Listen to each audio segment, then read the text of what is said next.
네, 오늘 저희가 8번째 시간입니다. 시간이 참 빠르네요. 이제 다음 주면 마지막 사도행전의 선교절기를 마치게 되는데 오늘 저희가 이제 8번째 주제 샬롬, 평화에 대해서 같이 나누려고 합니다. 사실 평화는 무엇인가요? 지금 밖은 굉장히 덥지 않습니까? 그래서 밖에 나가면 짜증나고 뜨겁고 이것이 사실은 평화와 정반대의 모습이고요. 이곳에 들어오게 되면 시원하고 또 찬양을 들 때 우리의 마음이 평안해지고 이것이 사실은 평안입니다. 이 평화에 대해서 함께 나누는 시간이 되기를 바랍니다. 그래서 오늘 주제가 이제 샬롬, 또 더 나아가서는 이 샬롬이 바로 기독교 교회의 선교의 목적임을 함께 나누려고 합니다. 앞에 써 있는 단어는 무슨 말일까요? 히브리어입니다. 예, 이것이 바로 놀랐습니다. 네, 샬롬입니다. 예, 히브리어로 샬롬이 이렇게 쓰는데요.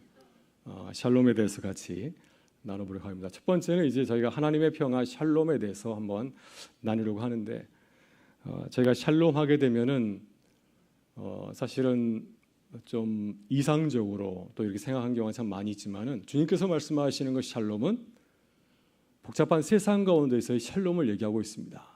우리가 세상을 살아가면서 어떻게 이 평화를 누리며 이 평화를 전할 수 있을까 하는 것이 바로 이것이 그리스도인의 삶의 중요한 과제이고 또한 목적 중에 하나라 할 수 있습니다. 그래서 오늘 말씀을 한 구절 보게 되면요, 예레미야 29장 4절부터 7절을 보게 되면 평화의 샬롬이 나오는데 우리 같이 한번 읽어보겠습니다. 만군의 여호와 이스라엘 하나님께서 예루살렘에서 바벨론으로 사로잡혀 가게 한 모든 포로에게 이와 같이 말씀하시니라. 너희는 집을 짓고 거기에 살며 텃밭을 만들고 그 열매를 먹으라. 아내를 맞이하여 자녀를 낳으며 너희 아들들이 아내를 맞이하며 너희 딸이 남편을 맞아 그들로 자녀를 낳게 하여 너희가 거기에서 번성하고 주로들지 아니하게 하라. 너희는 내가 사로잡혀 가게 한 그 성읍의 평안을 구하고 그를 위하여 여호와께 기도하라. 이는 그 성읍이 평안함으로 너희도 평안할 것임이라. 아멘. 이 말씀은 예레미야에서의 나오는 말씀인데 이 말씀은 언제 선포된 말씀일까요? 이스라엘 백성들이 이제 나라가 망해서 바벨론으로 끌려가게 되었을 때 이제 더 이상 예루살렘에 살지 아니하고 이제 이방 민족인 바벨론에 살게 되었습니다. 그들이 거기서 어떻게 살아가야 될 것인가는 매우 중요한 문제 아니겠습니까? 이방인의 문화 속에서 유대인이 하나님의 백성이 어떻게 살아가게 될 것인가에 대해서 예레미야 선지자가 그들에게 하신 말씀입니다. 그래서 거기 보게 되면 어떻게 살라고 말씀하고 있습니까? 바벨론에 가서 집을 짓고 농사를 짓고 결혼하고 자녀를 낳고 그 자녀들이 결혼할 때까지 거기 살라. 똑같이 살라는 겁니다. 그리고 굉장히 중요한 말씀을 하였는데요. 보시면 너희들이 사로잡혀간 그 성읍의 평안을 구하라. 예루살렘의 평안을 구하는 것이 아니라 너희가 살고 있는 그 바벨론 땅이 평안할 수 있도록, 그 땅이 평안할 수 있도록 최선을 다하라, 이런 말씀을 주었습니다. 그래서 바벨론은 이스라엘 백성이 전혀 원하지 않는 땅이죠. 그들이 포로로 끌려간 땅이고 적대국의 땅입니다. 그런 땅에서 어떻게 살 것인가 고민하라고 하는 것입니다. 만일 그 땅에서 배타적으로 살라고 말씀하셨다고 한다면 예레미야 선지자가 유대 백성을 향해서 너희가 바벨론에 가더라도 율법 잘 지키고 안식일 잘 지키고 그리고 이방 음식 먹지 말고 너희 옷을 입고 이렇게 말씀했다고 한다면 바벨론 땅에 끌려간 유다 백성이 얼마나 힘들었을까요? 두 나라 민족을 이방 살림을 할 수 없기 때문에 굉장히 힘들었을 것입니다. 그런데 예레미야 선지자는 특별하게 말하고 있습니다. 유대 민족이 전혀 기대하지 않던 말씀을 하고 있는데 디아스포라 유대인들의 삶, 세상에 흩어진 유대민들의 그 삶의 방식을 인정하고 그들의 삶을 독려하고 격려하고 있습니다. 걱정하지 말고 그 땅에서 너희가 하는 것처럼 그 땅에서 열심히 살아갈 것을 당부하고 있습니다. 이것이 성경에서 말하고 있는 평안의 그런 모습입니다. 그리스도인들이 세상에서 어떻게 살아야 될 것인에 대해서 이 구약 성경은 이렇게 증거를 하고 있습니다. 이 문제를 가지고서 이제 저희가 신약 성서로 오게 되면은 1세기 그리스도인들은 이중충성의 모습을 가지고 있습니다. 그래서 제가 밑에 그림 2개를 놨었는데요. 왼쪽에 있는 것은 쉐마라고 해서 신명기 6장 4절부터 9절의 말씀입니다. 이스라엘 들으라. 우리 하나님 여호와는 오직 유일한 여호와이시니, 그 말씀이죠. 그래서 이스라엘 백성이 믿고 있는 그 야훼 하나님에 대한 그 절대 불명의 그 말씀을 기록하고 있고요. 이것을 쉐마라고 합니다. 쉐마는 들으라 그런 뜻이죠. 그래서 유대 백성이 가장 중요하게 생각하는 그 말씀을 그림이고요. 옆에 있는 것은 디아스포라입니다. 그래서 유대가 망해쓰게 됐을 때 예루살렘에서 이제 유다 백성들이 세상에 흩어졌던 그 모습을 말해주고 있고, 또 마찬가지로 초기 교회도 마찬가지입니까? 초대교회도 이제 박해로 인해서 예루살렘에서 거기서 머물지 못하고 어떻게 되었습니까? 온 유대와 사마리아 땅 끝까지 이뤄서 다 흩어지지 않았습니까?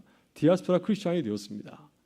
그래서 그리스도인들은 두 가지 국적을 갖고 있지 않습니까? 하나는 천국 시민이고 또 한 가지는 로마 제국 시민들입니다. 이 두 개의 국적을 가지고 있는데 이 두 가지 다른 국적을 어떻게 우리가 소화할 수 있을까?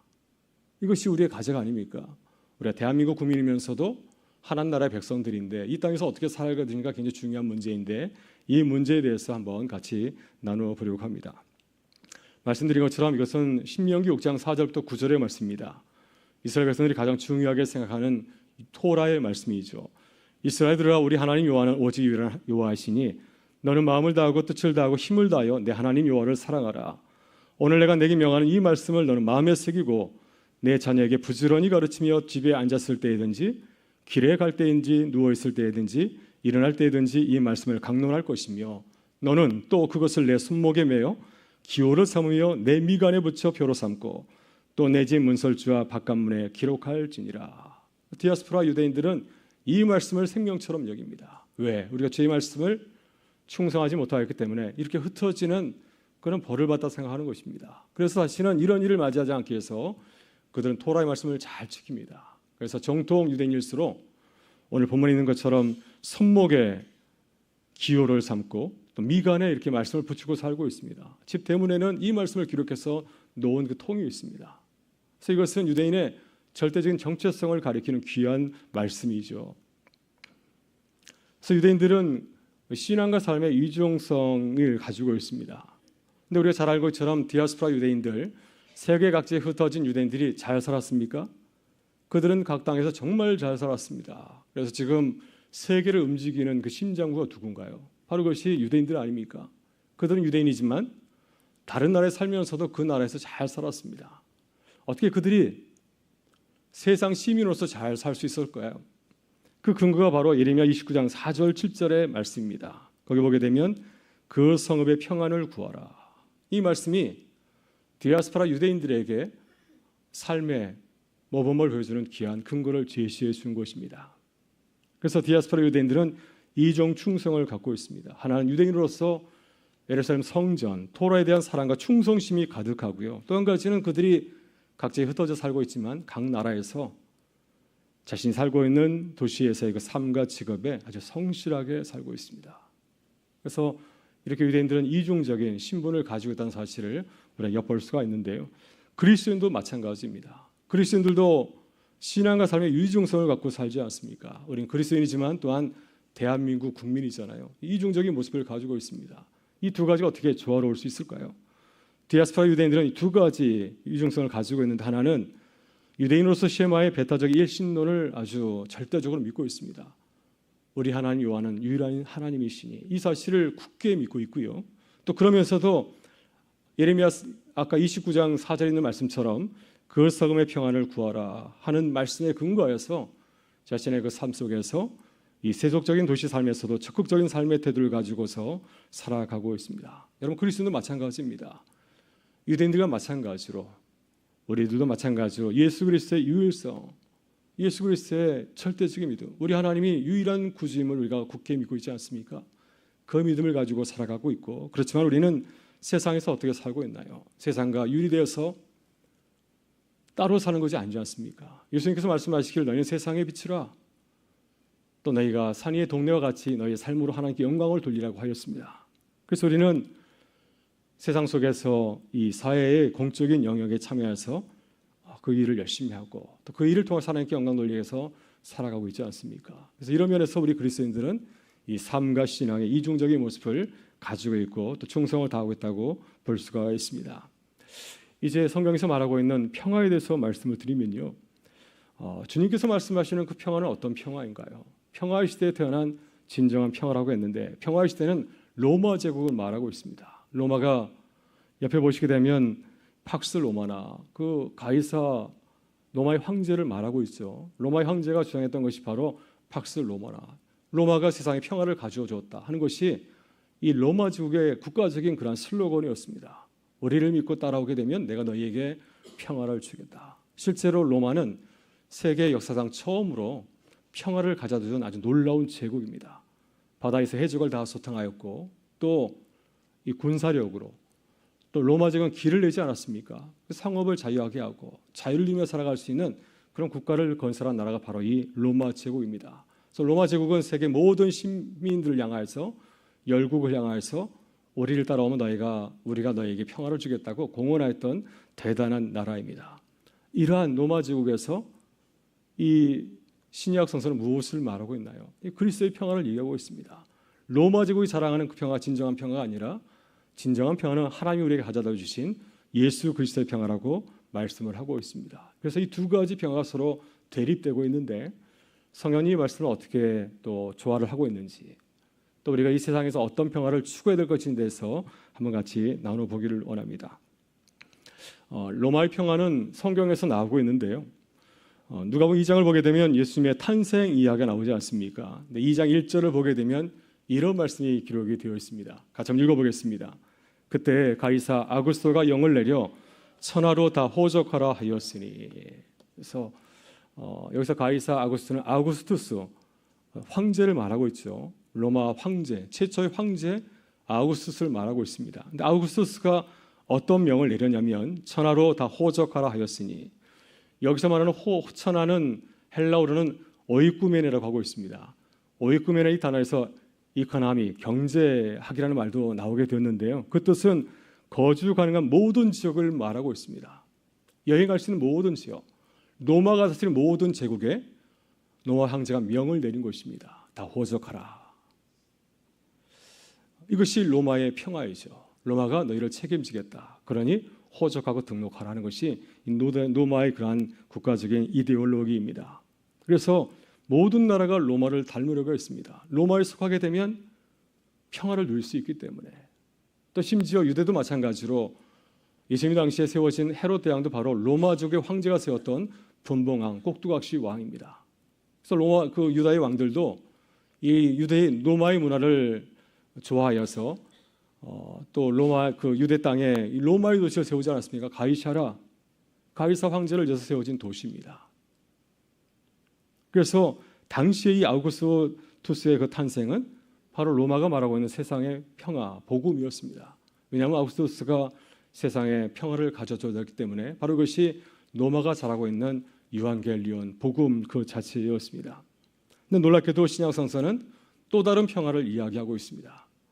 누가복음 2장 14절 보게 되면 예수님께서 태어나셨을 때 천사들이 하늘에서 이 평화를 얘기하고 있지 않습니까? 우리 같이 한번 읽어보겠습니다. 지극히 높은 곳에서는 하나님께 영광이요, 땅에서는 하나님이 기뻐하신 사람들 중에 평화로다. 아멘. 네, 그리스도의 평화를 얘기하고 있습니다. 로마의 시대에 로마 제국 황제가 모든 제국 시민들에게 평화를 자신 있게 증거하고 있는데, 그에 비해서 이 마국간에 태어났던 작은 아기 예수의 삶을 소개하면서 이 예수님이 세상에 온전한 평화를 가져다 줄 것이라 말씀하고 있습니다. 그래서 로마 제국에 대해서 도전하고 있습니다. 너희가 평화를 자랑하는데 그 평화 진정한 평화인가? 의심해 보라고 하는 겁니다.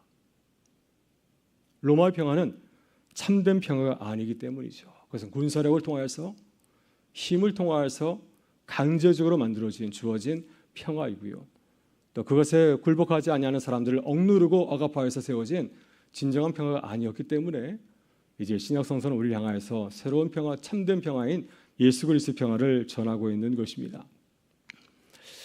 이런 세상에서 우리가 어떻게 살아가야 될까요? 사도 바울을 통해서 이러한 세상에 살고 있는 그리스도인의 모습을 한번 생각해 볼 수가 있습니다. 사도 바울은 시민권자였습니다. 로마의 시민권자였습니다. 당시에 로마 시민권은 강력한 힘이 있었죠. 지금 이 미국의 시민권을 가지고 있으면 못 가는 나라가 없지 않습니까? 강력합니다. 당시에 로마 지구의 시민을 가지는 것은 엄청난 파워를 가지고 있습니다. 근데 바울 사도는 이러한 시민권을 가지고 있지만 자신의 시민권을 주장하거나 또 자랑하지 않았습니다. 사도행전 16장 36절부터 37절 보게 되면 사도 바울이 이 시민권에 대해서 얘기하고 있는데요. 같이 한번 읽어보겠습니다. 간수가 그 말대로 바울에게 말하되 상관들이 사람을 보내어 너희를 놓으라 하였으니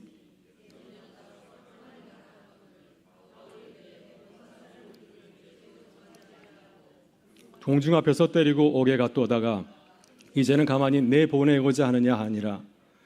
그들이 친히 와서 우리를 데리고 나가야 하리라. 아멘. 네, 이 말씀은 바울 사도가 빌립보에서 감옥에 들어가지 않습니까? 감옥에 들어가기 전에 나는 시민권자다 주장한 것이 아니라 매 다 맞고 감옥에 들어갔다가 지진이 나서 풀려나지 않습니까? 나중에 모든 사실이 이제 진정이 되었을 때 그때 자신의 신분을 얘기를 하였습니다. 이제는 나가서 평안히 가라. 이제 너희들 갈 길 가라. 바울과 실라에게 말하였는데 바로 그때 이제는 시민권을 얘기하지도 할 필요가 없지 않습니까? 그런 가운데서 로마 사람인 우리를 죄도 정하지 아니하고 공중 앞에서 때리고 옥에 가두었다가 하면서 자신이 로마 사람인 것을 그제서야 말하고 있습니다. 그래서 이런 것으로 볼 때 바울의 태도가 어떻습니까? 바울은 로마의 시민권자임을 자랑하지 않았습니다. 굉장히 의외적으로 소극적인 태도를 밝히고 있습니다. 그래서 이제는 나가서 평안히 가라. 여기 쓰이는 평안히가 바로 에이레네 또 샬롬 팍스 평화를 말하고 있습니다. 로마가 굉장히 자랑하고 있는 로마에 굉장히 주장하고 있는 이 로마의 평화를 이 단어에 나오지 않습니까? 근데 이런 상황을 보게 될 때 우리가 물을 수가 있는 겁니다. 로마가 자랑하는 평화는 어떻습니까? 죄 없는 사람을 두들겨 패가지고 감옥에 집어넣고 그러고 나서 아무 일 없으니까 그냥 내보내는 거. 이것이 로마의 평화. 이것이 진정한 로마의 평화인가? 이건 평화의 모습이 아니라고 하는 것입니다. 그래서 사도행전은 이 빌립보 상황을 통해서 로마의 질서가 정말 우리에게 참 평화를 가져다 주는가 하는 것을 묻고 있습니다. 세상의 평화가 우리에게 진정한 평화를 가져다 주고 있습니까? 그렇지 않습니다. 그래서 사도행전은 세상을 향해서 말씀하는 거죠. 그리스도와 초대교회 공동체가 어떻게 평화를 이루는지 주목하는 겁니다. 그리스도인들이 세상에서 어떻게 그리스도의 평화를 보여주고 살아가는지를 한번 지켜볼 것을 이 사도행전을 통해서 우리에게 다시 한번 말씀하고 있는 것입니다. 그래서 다음으로는 저희가 인간의 샬롬을 위한 하나님의 나라, 그래서 우리가 살아가면서 이 평화를 어떻게 구현하는 하나님 나라를 세워갈 것인데에 대해서 한번 말씀을 나누고자 합니다. 여기서 있는 세 가지의 단어는 다 평화를 말하고 있죠. 그래서 샬롬, 히브리어로 샬롬, 에렌의 헬라어이고요. 팍스, 라틴어입니다. 다 평화를 말하고 있습니다. 그렇지만은 평화를 말하고 있지만은 그러나 그 뜻이 저마다 조금씩은 다릅니다. 샬롬이라고 하는 히브리어가 에리에너, 이 헬라어로 바뀌는 과정 가운데서 그 의미가 참 많이 축소되고 또 왜곡되어 있습니다. 그러니까 세상 사람들이 생각하는 이 평화의 의미와 그리고 그리스도인이 말하고 있는 평화는 서로 다른 의미를 가지고 있습니다. 헬라어로 말하는 에이레네는 어떤 상황에서 이 단어가 구성이 되었을까요? 그리스 나라 여러분 알지 않습니까? 그리스는 늘 이 도시국가들이 늘 싸우고 그랬습니다. 전쟁이 많은 시대였습니다. 그래서 그 시대에 이런 관심이 뭐였나요? 전쟁이냐 평화냐? 평화는 무엇을 말하고 있습니까? 평화는 갈등이 없는 상태 그리고 전쟁이 없는 상태를 말해주고 있습니다. 가시적으로 사람들이 전쟁하지 않냐고 그저 살아가는 그 모습을 그들은 평화라고 부르고 있습니다.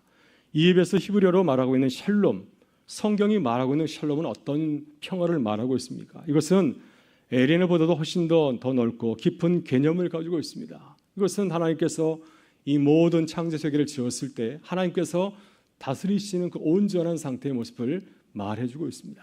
그렇기 때문에 이 사람들이 말하고 있는 평화와 또 이 성경이 말씀하고 있는 평화는 전혀 다른 그런 질적인 개념을 갖고 있음을 우리가 또 생각해 볼 수가 있습니다. 그래서 이 샬롬은 성경에 말하고 있는 샬롬은 기독교의 선교와 사회적인 태도를 형성하는 매우 중요한 핵심적인 가치입니다. 우리 세상에서 어떤 마음을 가지고서 선교를 할 것인가 또 어떤 태도를 가지고서 세상을 살아갈 것인가를 결정하는 매우 중요한 핵심적인 가치라 볼 수가 있습니다. 예수님께서 제자들을 발송하실 때 어떤 말씀을 주셨습니까? 그들에게 하신 말씀이 마태복음 10장 7절과 10절에 나오는데 하나님 나라를 선포하고 평화를 빌라. 하나님께서 말씀하신 그 평화를, 그 평화가 그들 가정에 임하기를. 사람마다 다 다른 삶의 조건을 갖고 있지 않습니까? 그들의 가정 가운데, 일터 가운데, 사회 가운데 또 질병의 문제도 있고 여러 가지 복잡한 문제를 많이 가지고 있는데 하나님께서 그들을 만드신 그때의 그 모습으로 온전히 회복해 줄 것을 빌고 그 복을 빌고 돌아오라고 하는 것입니다. 또 요한복음 20장 21절 보게 되면 예수님께서 부활하신 이후에 제자들에게 매우 중요한 말씀을 하셨는데요. 바로 이것이 선교적 교회에 매우 중요한 가치 있는 말씀입니다. 우리 같이 한번 읽어보겠습니다. 예수께서 이르시되 너에게 평강이 있을지어다. 아버지께서 나를 보내신 것 같이 나도 너희를 보내노라. 네. 이것이 기독교인들이 생각하는 그 평화의 모습입니다. 하나님께서 우리를 보내신 것처럼 나도 너희를 보내노라. 하나님께서 우리에게 오셔서 하신 것처럼 우리 주님께서 우리 위해서 십자가에 달려 돌아가지 않았습니까? 우리 온전한 회복을 위해서 하신 것처럼 너희도 세상에서 하나님께서 하시는 것처럼 그렇게 평화를 빌고 평화를 이루기 위해서 최선을 다하라는 그러한 말씀입니다. 그래서 이 선교와 샬롬은 매우 밀접한 관계를 가지고 있습니다. 선교는 단순히 교회를 세우는 것, 또 영혼을 구원하는 것이 아닙니다. 물론 그것도 중요하지만 선교는 하나님의 평화를 외치는 것입니다. 그래서 샬롬은 이 비주 세계 전체를 본래 의도대로 회복하시는 하나님의 행동인 겁니다. 하나님께서 우리를 세상에 보내시는 것은 하나님께서 하시는 것처럼 그렇게 하라고 하는 것이죠. 하나님께서 우리 가정에 오셨을 때 어떻게 하실 것인가? 주님께서 우리 교회에 오신다고 하는 동안 어떻게 하실 것인가? 이 주님의 마음을 가지고서 주님 온전한 평화를 위해서 최선을 다하는 것, 이것이 바로 선교적인 성도와 교회의 모습이라고 하는 것입니다. 그래서 어떤 학자는 이 샬롬을 영어로 표현하게 될 때 플로리싱이라고 표현을 하기도 합니다. 플로리싱은 꽃이 활짝 핀 상태를 말하고 있습니다. 하나님께서 우리에게 주신 그 삶의 모습, 하나님의 형상으로서 주어진 모습이 있지 않습니까? 하나님의 그 뜻이 우리의 삶에서 온전히 펼 수 있도록 도와주는 것, 마치 부모가 자녀들에게 무한정으로 후원하지 않습니까? 우리 자녀들의 꿈이 온전히 이루어질 수 있도록 최선을 다하는 것처럼 마찬가지로 우리도 세상에서 하나님이 원하시는 것을 기대하고 그 마음을 가지고 섬기며 살아가는 것이 바로 이 샬롬을 추구하는 이 선교의 모습이라고 하는 것입니다. 그래서 이 그리스도의 샬롬, 주님께서 말씀하시는 샬롬은 굉장히 제한되어 있지 않습니다. 단지 뭐 전쟁이 끝나는 거, 병이 고쳐지는 거, 이것이 아니라 모든 차원의 평화를 말해주고 있습니다. 야고보서 2장 15절부터 16절에 보게 되면 이 평화라는 단어가 나오고 있는데요. 그 말씀을 같이 한번 읽어보겠습니다.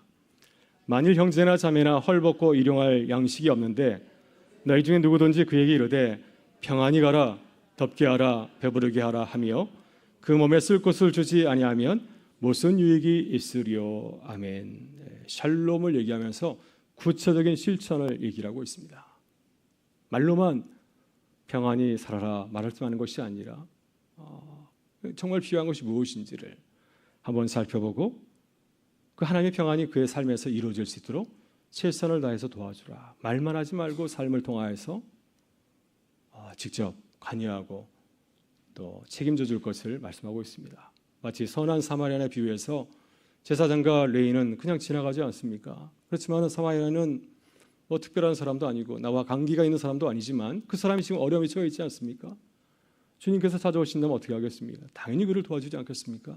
그 마음으로 가서 도와주고 최대한 모든 것이 온전한 모습을 할 때까지 도와주지 않습니까? 나중에 그를 여간에 맡기고 자신이 일이 있어서 떠나게 되자 내가 없더라도 이 사람을 잘 도와줄 수 있도록 여간비를 지불하고 그 외의 비용은 내가 다시 돌아와서 갚겠다고 말씀하지 않습니까?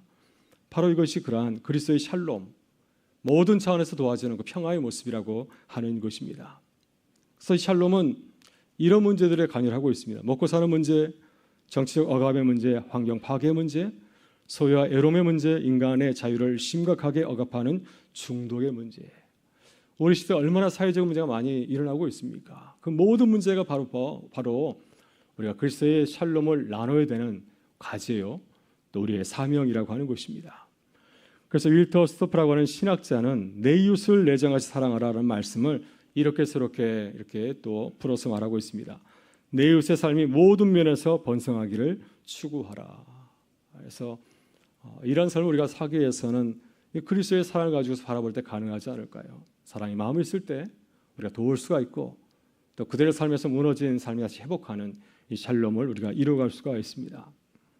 그래서 로잔 언약, 올해 인천 송도에서 9월에 로잔 데이가 열리게 되는데요. 케이프타운에서 있었던 로잔 데이에서 이런 서약을 하였습니다. 교회와 그리스도인의 과제가 무엇인가? 그것은 바로 분열되고 깨어진 세상 속에서 그리스도의 평화를 이루는 것이다. 어떤 평화를 이룰 것인가 해서 6가지의 과제를 얘기하고 있습니다. 그리스도께서 이루신 평화, 종족 갈등 속에서 그리스도의 평화, 가난하고 억압받는 자들을 위한 그리스도의 평화, 장애인을 위한 그리스도의 평화, 에이즈를 앓는 사람들을 위한 그리스도의 평화, 고통받는 창조 세계를 위한 그리스도의 평화.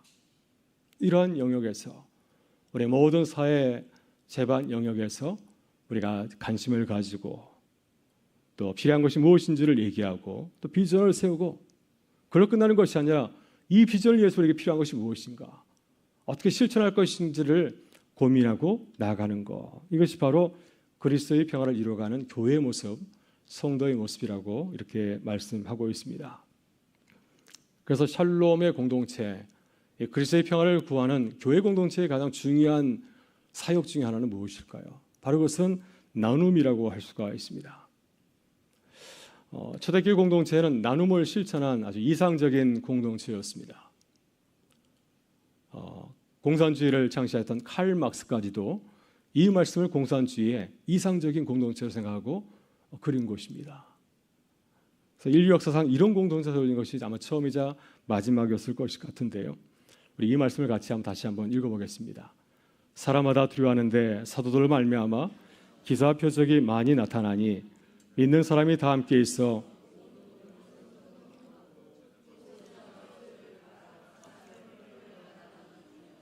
날마다 마음을 같이하여 성전에 모이기를 힘쓰고 집에서 떡을 떼며 기쁨과 순전한 마음으로 음식을 먹고 하나님을 찬미하며 또 온 백성에게 칭송을 받으니 주께서 구원받는 사람을 날마다 더하게 하시니라. 아멘. 네, 성령의 은혜를 입은 이후에 초대교회가 이런 모습을 보여주지 않습니까? 44절 보게 되면 모든 물건을 서로 통용하고 또 재산과 소유를 팔아 각 사람의 필요를 따라 나누어 주며, 그래서 나눔의 공동체, 그리스도의 평화를 실천하는 모습을 보여주었습니다. 사도행전의 유무상통 공동체는 특별한 그런 상황 가운데서 세워진 공동체였죠. 특별히 초대교회는 임박한 종반에 대한 기대감을 가지고 있었습니다. 그래서 당대에 예수님께서 오실 것이다. 임박한 종말론을 가지고 있었습니다. 그래서 그들은 곧 종말이 이르기 때문에 자신이 가지고 있는 소유를 팔기에 조금도 주저하지 않았습니다. 곧 주님께서 오시는데 내 소유를 내가 가질 필요가 무엇이겠습니까? 그래서 그들은 적극적으로 삶을 나누고 물질을 나누고 또 함께 공동생활을 영위할 수가 있었습니다. 그래서 많은 경우에 일반 학자들은 그런 얘기를 많이 합니다. 그것은 한시적인 상황에서 이루어진 그러한 모습이다. 기독교의 진정한 모습이 아니라고 얘기하지만, 그러나 기독교 역사를 보게 되면 2000년 기독교 역사에서 항상 기독교회는 이 나눔 정신을 지키려고 애를 썼습니다. 이 초대교회가 보여줬던 그 모습대로 살아가려고 애를 쓰고 있지 않습니까? 지금도 우리는 이 복잡한 현실 가운데서도 그 삶을 추구하기 위해서 우리가 헌금을 드리고 함께 교회 생활을 해나가고 있지 않습니까? 또한 이것이 성경의 정신이기도 합니다. 성경을 보게 되면 돈에 대해서 어떻게 말하고 있습니까?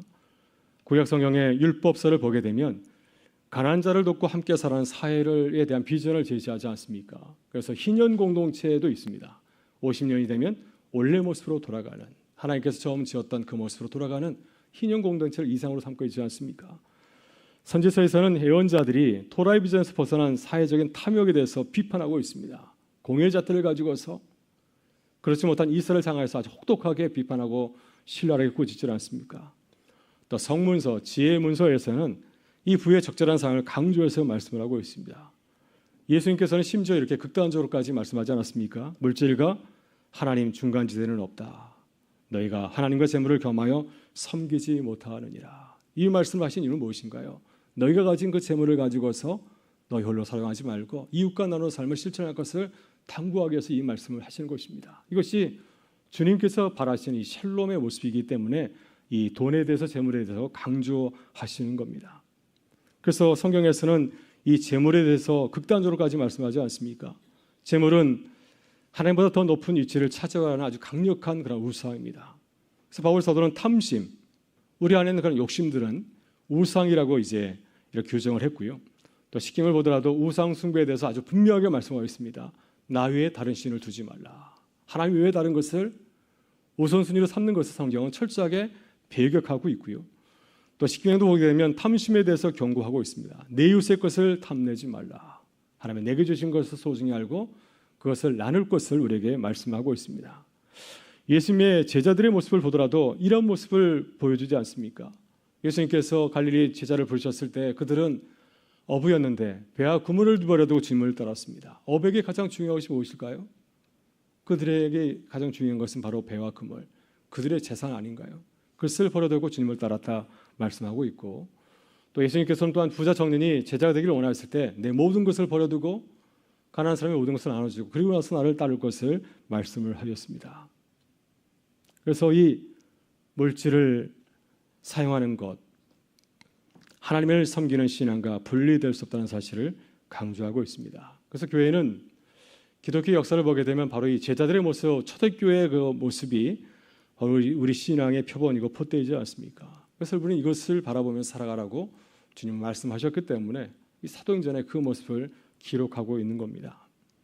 그래서 우리가 초대교회를 통해서 우리가 본받을 것은 무엇인가요? 그들은 자발적으로 또 기뻐하면서 나눔을 실천하였다는 것을 우리에게 말씀해 주고 있습니다. 그래서 우리는 늘 이 샬롬을 추구하면서 우리가 기억할 것은 가난한 자들을 기억하는 것입니다. 가난한 자들에게 이 은혜를 나누는 것, 또 그래서 함께 살아가는 것, 이것이 주님께서 우리에게 말씀하신 이 샬롬 공동체의 모습을 강조하고 있는데요. 사도 바울은 사도행전에서 예수님의 말씀을 한 번밖에 인용을 하고 있지 않습니다. 사도 바울이 얼마나 예수님을 잘 따르는 제자인가요? 그렇지만은 사도 바울은 예수님의 정신은 보여주고 있지만은 예수님의 말씀을 직접적으로 인용한 적은 거의 없는데 유일하게 사도행전 20장 35절에서 예수님의 말씀을 이렇게 인용하고 있습니다. 밀레도에서 이제 떠나면서 고별 설교를 하면서 예수님의 말씀을 이렇게 인용하고 있는데 우리 사도행전 20장 35절의 말씀을 같이 한번 읽어보겠습니다. 범사에 여러분에게 모본을 보여준 바와 같이 수고하여 약한 사람을 돕고 또 주 예수께서 친히 말씀하신 바 주는 것이 받는 것보다 복이 있다 하심을 기억할지니라. 아멘. 그래서 초대교회 공동체 가운데서 예수님의 말씀을 실천하는 것, 주는 것보다 받는 것이 복이 있다, 이 말씀을 실천하는 것이 매우 중요함을 사도 바울은 이 말씀 한 구절을 통해서 우리에게 보여주고 있습니다. 그래서 초대교회가 이제 우리가 사도행전을 보게 되면 예루살렘 회의가 나오는데 사도행전 15장에 보게 되면은 이제 예루살렘 회의가 나오지 않습니까? 이방인들에게 복음을 어떻게 전할 것인가를 결정하는 매우 중요한 회의였는데 그 내용이 이제 갈라디아서 2장 1절부터 10절에서 나오고 있습니다. 바울의 회고이죠. 그때 교회 분위기가 어떻게 했는가? 이방인에게 복음을 전하는 것과 또 그렇지 못한 유대인들과의 굉장히 큰 갈등이 있었습니다. 그들에게 복음을 전할 것인가? 아니면 유대인이 가지고 있는 율법과 할례까지도 종용할 것인가? 굉장히 그때 분위기가 험악하였는데 그러니까 결정사항은 무엇입니까? 합의사항은 바울과 바나바는 이방인의 복음을 전하고 예루살렘 사도들은 할례자들, 유대인들에게 복음을 전한다는 것이 예루살렘 회의의 합의사항이었습니다. 그때 합의를 하면서 한 가지 조건이 있었습니다. 그것이 갈라디아서 2장 10절에 나오는데요. 거기 보시면 다만 우리에게 가난한 자들을 기억하도록 부탁하였으니 이것은 나도 본래부터 힘써 행하려 안노라. 가난한 자를 돌보는 것, 기억하는 것이 예루살렘 회의에서 매우 중요한 의제 가운데 하나였습니다. 이방인들에게 복음을 전하고 유대인들은 유대인들에게 복음을 전하고 이렇게 하고 결정하면서 마지막으로 당부한 것이 뭐냐면 가난한 자들을 기억하라 하는 것이었습니다. 아마 당시 예루살렘 교회가 흉년을 해서 굉장히 어려움 가운데 있었기 때문에 이방인 교회가 여유가 있다면 예루살렘 교회의 어려운 교우들을 도와주면 참 좋겠다, 그런 내용을 나온 것 같은데 그것을 결정하면서 권면으로 이렇게 다루고 있습니다. 가난한 자들을 기억하도록 부탁하였으니 가난한 자들 도와주도록 명령하였으니 이렇게 말하지 아니하고 당시 교회는 나눔을 하기로 결정하면서 이것을 겉면으로 이렇게 이야기를 하고 있습니다. 예루살렘 교회를 위하여 이방인들의 교회는 헌금하라. 너희가 헌금하면 우리가 너희를 봐주겠다. 이렇게 한 것이 아니라요. 그들의 존재를 인정하고 너희가 사랑으로 예루살렘 교회를 바라보면서 이렇게 도와줄 것을 겉면을 이렇게 하고 있습니다. 그래서 우리가 사도행전을 보게 되면 이러한 초대교회가 주님께서 당부하신 주는 것이 받는 것보다 낫다는 예수님의 말씀을 실천하기 위해서 애쓴 모습을 우리에게 보여주고 있습니다. 사도행전 2장부터 4장을 보게 되면 공동체 이상적인 나눔이 나오지 않습니까? 초대교회 공동체가 나오고 또한 바나바를 비롯해서 많은 사람들이 자신의 재산을 헌납하였습니다. 그래서 가난한 자들과 함께 한 공동체 이루는데 도와주게 되었고요. 그렇지만 또 안타까운 모습도 나오죠. 사도행전 5장 6장을 보게 되면 아나니와 삽비라 부부가 나오지 않습니까? 자신의 재산을 다 바치던 바나바 같은 사람도 있었지만은 그러나 그렇지 못한 아니와 삽비라도 있었습니다. 이 부부는 전 재산을 바치지 않으면서 마치 전부를 바치는 것처럼 거짓말해서 큰 일을 치르게 되었죠. 또 6장을 보게 되면 가부들의 원망이 나오고 있습니다. 교회가 가난한 이들에게 지급하는 생활 보조금 형평성에 대한 시비가 있었습니다. 그래서 일부 사람들은 주었지만은 또 받지 못한 사람들에서 교회가 또 이런 문제로 시끄러운 적도 있었습니다. 그렇지만 이 사도행전에서는 또한 이러한 나눔의 삶을 실천했던 사람들이 증거되고 있는데요. 사도행전 9장을 보게 되면 다비다가 나오지 않습니까? 이 여제자입니다. 이 여제자는 어떻게 하였습니까? 자신의 재산을 가난한 가부들에서 다 내오지 않았습니까? 얻어주어서 나눠주고 하는 사역을 감당한 귀한 삶을 우리에게 보여주고 있고, 또 사도행전 10장에 보게 되면 이방인 고넬료도 마찬가지로 선행을 많이 한 사람으로 이렇게 소개가 되고 있습니다. 그래서 초대교회는 사도행전에서 이 나눔을 실천한 삶을 살아감을 보여주고 있습니다. 그렇지만 그에 비해서 세상은 어떤가요? 세상은 변화되어야 될 그런 모습을 보여주고 있습니다. 그리스도인들 살아가는 세상, 사도들이 복음을 전하던 그 세상은 어떤 모습을 가지고 있습니까? 완전한 샬롬을 이루지 못하는 모습을 보여주지 않습니까? 사도행전 8장을 보게 되면 돈을 주고 성령을 사랑한 시몬의 모습이 나오고 있고요. 또 그리고 사도행전 16장을 보게 되면 여종을 시켜서 점을 치게 하고 견제적을 취하는 여종의 주인도 나오고 있습니다. 또 그리고 사도행전 19장을 보게 되면 에베소에서 더메드리오, 종교적인 열심을 가지고 있고 어떤 또 로마족에서 아주 애국심을 가지고 있는 것을 보이지만은 그 처음에는 경제적인 이기심을 가지고서 자신의 이익을 취득하기 위해서 그것을 신상을 만들어서 팔아넘기는 더메더리의 모습도 이렇게 나오고 있는 가운데 있습니다. 그래서 이렇게 세상 가운데서 이런 세상에서 교회는 어떻게 해야 되는 것인가? 나눔을 실천하고 살아간다는 것을 보여주고 있습니다. 그래서 마지막으로 이 샬롬을 이루는 교회에 대해서 마지막으로 정리하고 마치도록 하겠습니다. 그래서 이 사도행전에서 보여주고 있는 세상은 평화롭지 못한, 샬롬을 이루지 못한 세상의 모습을 보여주고 있습니다. 그래서 누가복음 2장에서 우리가 말씀 나눈 것처럼 로마족의 평화도 나오고 이 그리스도의 샬롬도 나오고 있습니다. 그리스도의 샬롬은 무엇인가요? 우리가 말하고 있는 샬롬은 세상의 권력을 무너뜨리고 그리스도의 제국을 세우는 것인가요? 그것은 결코 아닙니다. 이것은 주님께서 원하는 모습이 아니라 그리스도의 샬롬은 세상 전체의 그러한 샬롬을 바라보면서 하나님의 지으신 이 피조 세계를 바라보면서 각자의 삶에서 우리에게 주신 삶에서 주님이 당부하신 이 평화를 이루어가는 것이 그리스도의 평화라고 하는 것입니다. 그래서 그리스도의 샬롬을 이루는 교회는 함께 모여서 예배하고 또 나아가서 이제 서로 섬기고 나눔의 삶을 실천하는 공동체를 이루어 가야 됩니다. 서로 섬기고 나눔을 실천하는 것은 무척 어려운 일이죠. 이것을 이루기 위해서는 우리 날마다 자신의 탐욕과 싸워야 됩니다. 이 싸움을 이기고 그래야 우리가 주 안에서 서로 섬기고 또 사랑하고 나누는 삶을 실천해 갈 수가 있게 하는 것입니다. 그래서 사도행전에서 모사된 그 초기 교회의 모습 있지 않습니까? 이 교회는 희년의 모습을 보여주었습니다. 하나님께서 보여주신 원래 모습을 최초자 마지막으로 이루어진 희년 공동체의 모습을 보여주었습니다. 그래서 그들은 하나님의 말씀을 먼저 실천하고 또 하나님의 뜻을 이뤄내는 그런 공동체를 살아갔는데 우리도 마찬가지로 이러한 삶을 살아가야 된다고 하는 것이죠. 그래서 주님께서 교회를 세우신 뜻이 무엇일까요? 교회를 세우신 뜻은 우리가 세상 가운데서 이 주님이 당부하신 샬롬을 이루어가는 것입니다. 이것이 주님께서 우리에게 당부하신 교회의 선교요 또한 하나님의 선교인 줄 믿습니다.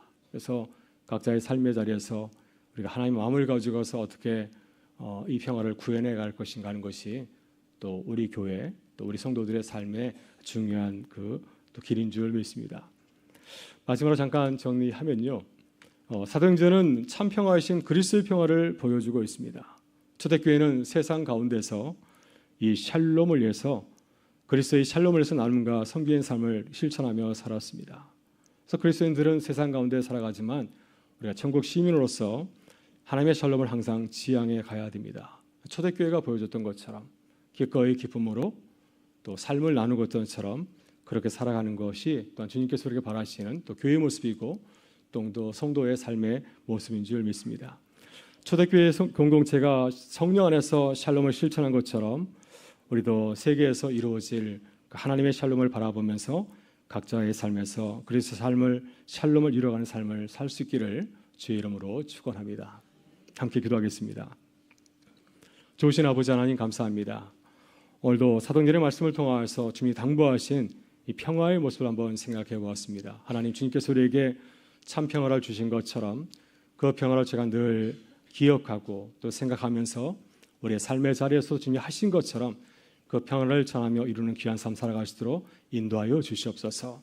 오늘도 함께 모여서 주님 앞에 간절히 기도하고자 합니다. 하나님 기도할 때 성령께서 우리의 마음에 감동을 주셔서 우리가 뜨겁게 기도하게 하시고 주님의 뜻을 깨닫고 또 주님이 당부하신 이 샬롬을 실천하는 그러한 귀한 섬김과 다짐을 하는 귀한 은혜 시간 되길 간절히 바라오며 우리 구주 예수 그리스도의 이름으로 기도드리옵나이다. 아멘.